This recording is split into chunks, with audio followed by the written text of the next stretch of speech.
So today, we're talking about something that feels a little different. This isn't just a history lesson, it's an announcement, really, about a new project called the House of Wisdom.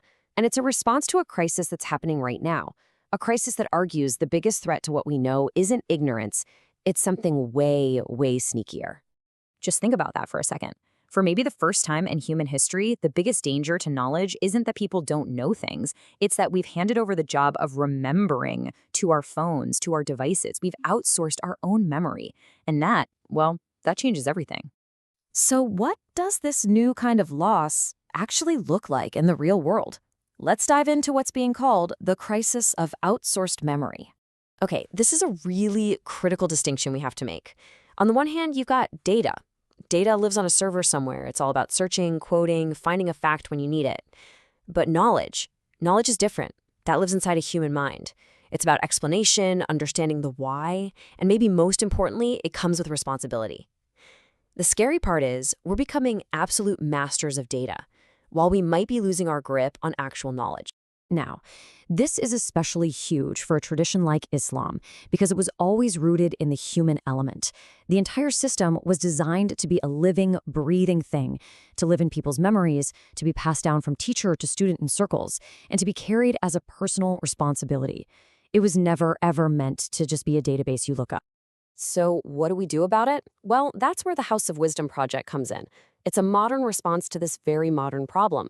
And it's not about throwing away our technology, but about putting human understanding back in the driver's seat. The mission here is crystal clear.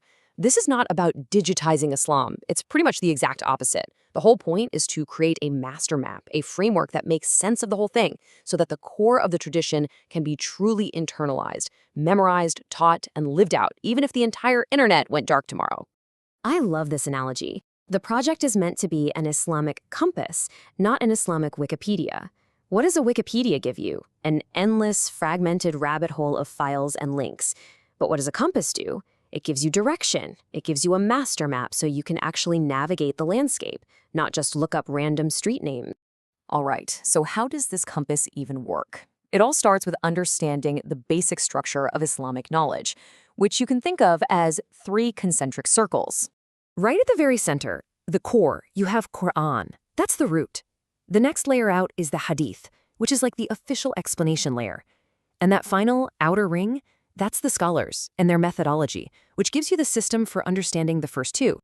So let's start at the core. The Quran is understood to be the direct speech of God. It's been preserved word for word and passed down through a massive, unbroken chain of human memory from one generation to the next. This is the absolute bedrock, the foundation you build everything on.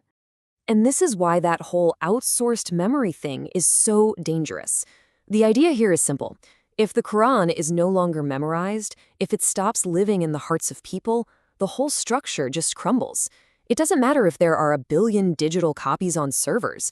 The files aren't the point, the hearts are. Now for that second circle, the Hadith. This is the explanation layer. It's the record of the Prophet Muhammad's life, his words, his actions, and even his silent approvals.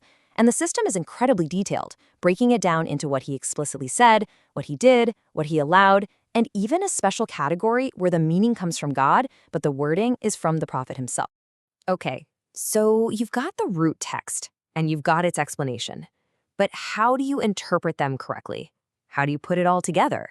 Well, for that, you need the master key to the whole system, a science called Usul al-Fiqh. So what exactly is Usul al-Fiqh? It's not the list of rules, it is the methodology for discovering the rules. Think of it like the operating system for Islamic reasoning.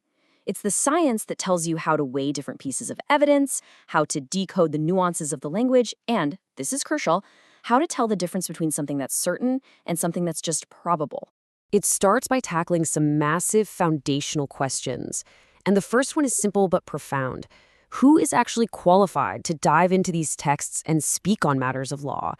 Not everyone gets a vote. Next, it establishes the rules of the game. You've got this vast ocean of texts and reports. What actually counts as legitimate evidence? You can't just cherry pick a verse and run with it. There's a clear, established method. And once you have something that counts as evidence, the science asks, okay, but how strong is it? Is this an undeniable proof that establishes absolute certainty? Or is it an indicator that points towards a probability? That distinction is everything. And the difference this makes is just night and day. Without this kind of methodology, religion can easily get twisted into simple slogans, weaponized interpretations, and hostility.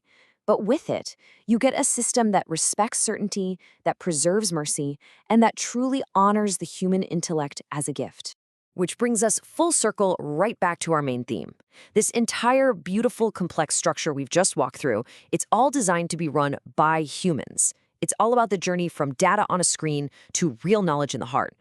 This is basically the guiding principle of the whole House of Wisdom project.